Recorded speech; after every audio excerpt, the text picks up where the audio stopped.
प्यारे साथियों, आज आपके लिए एक किसान और किसान की बेटी की खूबसूरत कहानी लाया हूं और यकीनन आप लोगों को कहानी पसंद आएगी। देहात की मिट्टी में एक अजीब सा सुकून होता है, ऐसा सुकून जो शहरों की शोरिश में कहीं खो जाता है। इसी मिट्टी में एक किसान अहमद दीन रहा करता था।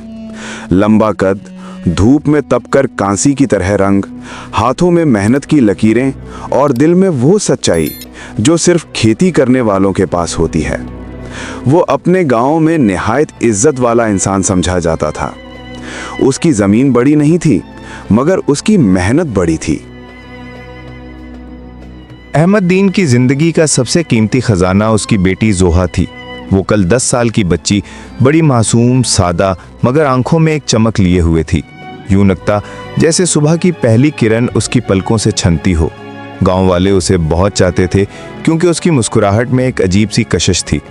वो गांव की हर खातून की आंखों का तारा और हर किसान के दिल की खुशी थी।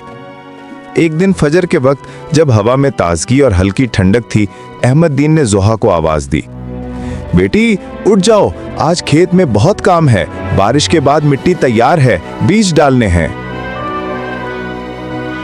जोहा चौंक कर जाग उठी। इसे अपने वालिद के साथ खेत में जाना बहुत अच्छा लगता था।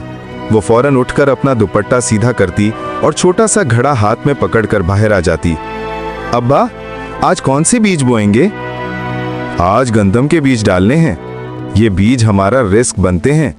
इनकी देखभाल ऐसे करनी है जैसे ये भी मेरे बच्चे हों। जोहा मुस्कुराकर कहती, तो फिर मैं भी इनकी बहन हूं?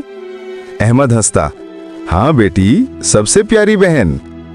खेतों में जाने का रास्ता सुबह की नमी और मिट्टी की खुशबू से भरा होता। सूरज अभी पूरी तरह निकला भी ना था, मगर जोहा के कदमों में बेहद चुस्ती थी। वो इधर उधर भागती, परिंदों को देखती, कभी झाड़ी में छुपे खरगोश को ढूंढती, कभी किसी तितली के पीछे भाग जाती। बेटा इधर आओ, बीज सीधी कतार में डालने हैं। जी अब्बा। वो वापस दौड़ती और ध्यान से बीज फेंकने लगती।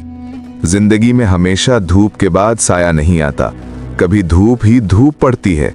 एक साल ऐसा कहत पड़ा कि पूरे गांव की जमीनें प्यासी रह गईं। बारिश जैसे रूठ गई थी, खेतों में दरारें पड़ने लगीं, नहर का पानी कम होता गया और किसानों के चेहरों पर परेशानी बढ़ने लगी। अहमद दीन भी सख्त फिक्रमंद था। गांव की बैठक में अक्सर किसान जमा होते, हालात पर बातचीत करते, मगर हल किसी के पास ना होता। एक रात जोहा ने अपने बाप के चेहरे पर उदासी देखी। अब्बा, आप परेशान हैं? नहीं बेटी, बस मौसम ठीक नहीं, फसल कमजोर हो रही है। तो क्या हम भूखे हो जाएंगे? अहमद ने फौरन नफी में सर हिलाया। नहीं, मेरे होते हुए तो कभी नहीं। मगर हकीकत ये थी कि घर में आटा कम हो चुका था, जानवरों के लिए चारा कम होता जा रहा था, बाजार से खरीदारी के पैसे भी बहुत कम थे। कई रातें अहमद ने पानी पीकर गुजार दी थीं ताकि जोहा को भूख महसूस न हो। जोहा को डर लगने लगा था कि कहीं उसका बाप इस परेशानी में बीमार न हो जाए। उसने दिल में फैसला किया कि वो भी कुछ करेगी, मगर 10 साल की बच्ची कर भी क्या सकती थी। एक दिन वो गांव के स्कूल गई तो वहां टीचर बच्चों से पूछ रही थी, बच्चों, हर इंसान को अपने मुल्क और अपने घर के लिए कुछ ना कुछ करना चाहिए। तुम लोग बड़े होकर क्या बनोगे? एक ने कहा डॉक्टर, किसी ने कहा उस्ताद, किसी ने इंजीनियर। जोहा ने अपने नन्हे हाथ उठाकर कहा, मैं बड़ी होकर किसान बनूंगी, बिल्कुल अपने अब्बा की तरह। टीचर मुस्कुरा गई, ये तो बहुत अच्छी बात है। किसान ही तो असल मेहनत करने वाले होते हैं जो हम सबको खाना देते हैं। उसी दिन जोहा के दिल में उम्मीद का एक बीज पड़ गया। उसने सोचा, मैं भी अब्बा के साथ मिलकर कुछ करूंगी, चाहे खेतों में ही क्यों ना हो। उसी साल एक सरकारी प्रोग्राम के तहत गांव में एक ज़राई माहिर आया। वो किसानों को बता रहा था कि पानी कम हो तो कैसे फसल बचाई जा सकती है। अहमद दीन ने उसकी बातें गौर से सुनी। ड्रिप इरिगेशन का तरीका उसके लिए नया था। माहिर ने बताया कि इससे कम पानी में ज्यादा जमीन सैराब हो सकती है, मगर उसके लिए पैसे चाहिए थे जो अहमद के पास नहीं थे। घर वापस आकर वो खामोश बैठा रहा।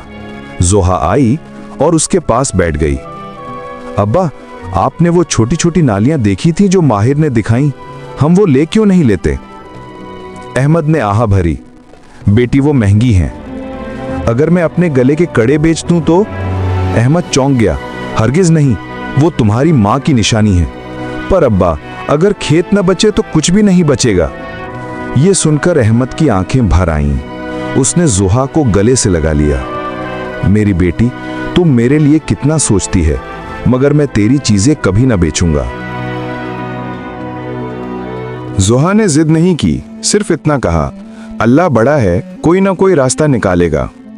चंद दिन बाद गांव की मस्जिद के इमाम ने ऐलान किया कि हुकूमत देहातियों की मदद के लिए एक कर्जा दे रही है, कम सूद, कम शर्तें और ज़रई सामान आसान किस्तों पर। अहमद ने फौरन दरख्वास्त दी। अल्लाह ने उसकी सुन ली, दरख्वास्त मंजूर हो गई। उसने ड्रिप इरिगेशन लगवाई, खेतों में नमी बरकरार रहने लगी, फसल आहिस्ता आहिस्ता संभलने लगी। जोहा रोज खेत में जाकर पौधों को देखती। अब्बा देखें, ये तो पहले से हरे हो गए हैं। अहमद खुश होकर कहता, हाँ बेटी, मेहनत कभी जाया नहीं जाती। महीने गुजरते गए, बारिश भी हो गई, खेत दोबारा सुनहरे होने लगे। गांव में खुशी की लहर दौड़ गई। फसल कटने के दिन आए तो अहमद दीन की आंखों में आंसू थे, मगर खुशी के। अल्लाह का शुक्र है, हमारी बचत हो गई। जोहा दौड़कर कहती, अब्बा, अब हम बाजार से कपड़े भी लेंगे। अहमद मुस्कुराकर, हाँ, और तुझे ईद का जोड़ा भी मिलेगा। गांव वाले भी हैरान थे कि कहत के बावजूद अहमद की फसल सबसे अच्छी क्यों निकली। सब जानते थे कि ये सिर्फ मेहनत और थोड़ा सा इल्म था। साल गुजरते गए, जोहा बड़ी हो गई, लेकिन उसके दिल में खेत की खुशबू हमेशा रही। उसने ज़राअत में तालीम हासिल की, गांव की पहली लड़की जिसने ज़रई यूनिवर्सिटी में दाखिला लिया। लोग हैरान थे कि एक किसान की बेटी ज़राअत सीखकर वापस आएगी। पढ़ाई मुकम्मल करके जब जोहा वापस लौटी तो पूरा गांव जमा था।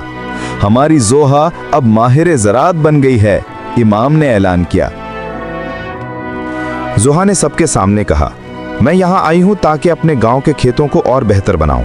हम कम पानी में भी अच्छी फसल उगा सकते हैं, बस मेहनत, इल्म और उम्मीद चाहिए। हर किसान की आंख में चमक आ गई। जोहा ने किसानों को जदीद तरीके सिखाए, पानी बचाने, बेहतर बीज लगाने, खाद के साइंसी इस्तेमाल। ऑल चंद सालों में गांव की किस्मत बदल गई। पहले जहां कहत पड़ता था, अब वहां फसलें लहलहाने लगीं। जहां मायूसी थी, वहां जिंदगी लौट आई। अहमद दीन फख्र से कहता, मेरी बेटी मेरा सहारा है। एक दिन शाम के वक्त सूरज की लाली में खेत चमक रहे थे। अहमद दीन चारपाई पर बैठा हुआ था। जोहा आई, उसके पास बैठ गई और उसके कंधे से सर लगाया। अहमद ने कहा, बेटी, आज मैंने सीखा है कि उम्मीद का बीज सबसे कीमती होता है। जब वो बीज दिल में बोया जाए तो कहत हो या धूप, फल जरूर देता है। जोहा ने कहा, और मैंने सीखा है कि मेहनत करने वाले इंसान कभी नाकाम नहीं होते, बस कोशिश जारी रखनी होती है। हवा में मिट्टी की खुशबू घुल रही थी, खेत लहलहा रहे थे, और उन लहलहाते खेतों के बीच एक किसान और उसकी बेटी की कहानी हमेशा के लिए जिंदा हो गई।